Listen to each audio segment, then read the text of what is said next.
Hey folks, Turbine Guy coming back at you with my third installment on the electrical substation attacks in the United States. If you remember, part one was what happened in North Carolina when some yet as unknown people shot up a substation, putting tens of thousands out of power just recently. Then in November, we found out in Oregon and Washington, part two of the series, that they had some less sophisticated attacks, but that were still concerning.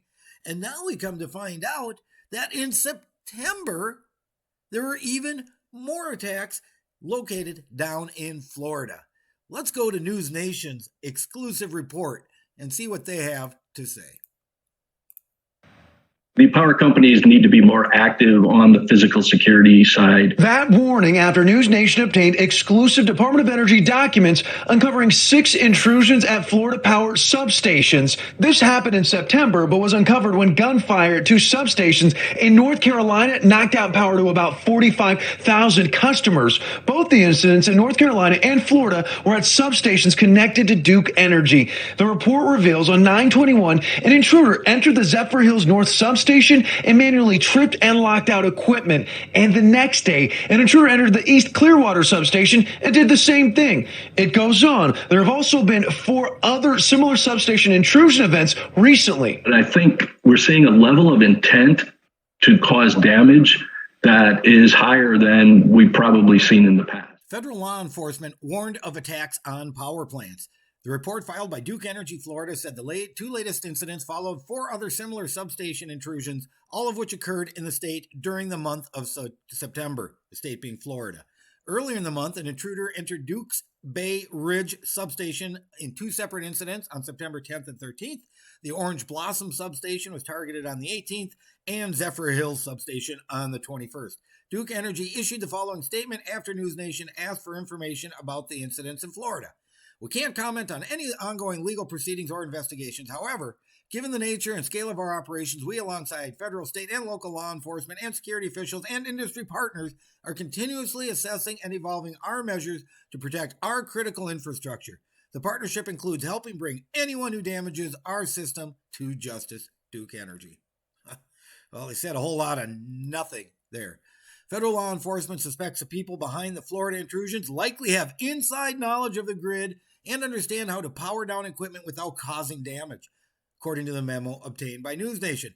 The fact that someone has potentially identified a critical substation and then has knowledge of those critical pieces of equipment inside that substation lead me to believe that they're dealing with people who have inside knowledge. Duh. Duke Energy said it's investigating the incidents with law enforcement and has installed video surveillance equipment and posted guards at substations in the area.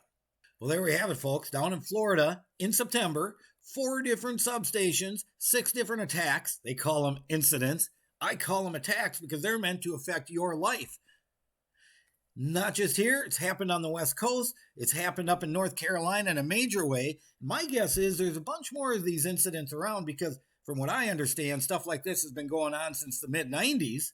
When there's a huge attack out in California that supposedly eco-terrorists did, and they have no idea who did it. Same thing here. They were talking white supremacists and all the chatter, but then we find out with this, it could very well be a Duke Energy employee, disgruntled or not. It could very well be a power company employee, given the knowledge, from any power company and how these things work. It could be anybody because they don't know and we don't know. And with this stuff all going on with the hurricanes and everything else, how do you protect yourself? Well, you install your own battery backup system, your own solar power, your own micro wind. You install whatever you have to, what works at your property to protect you and your family the next time the power goes out. So the Turbine Guy's telling you, the power is going to keep going out in this country, whether it be these terrorists, whether it be the storms, whether it be anything. Are you going to sit and stand by and wait for someone else to help you? Or are you going to take care of yourself? Contact me. Install your own system. DIY. Turbine Guy can help you with that. I'm here and ready. Turbine Guy, signing off.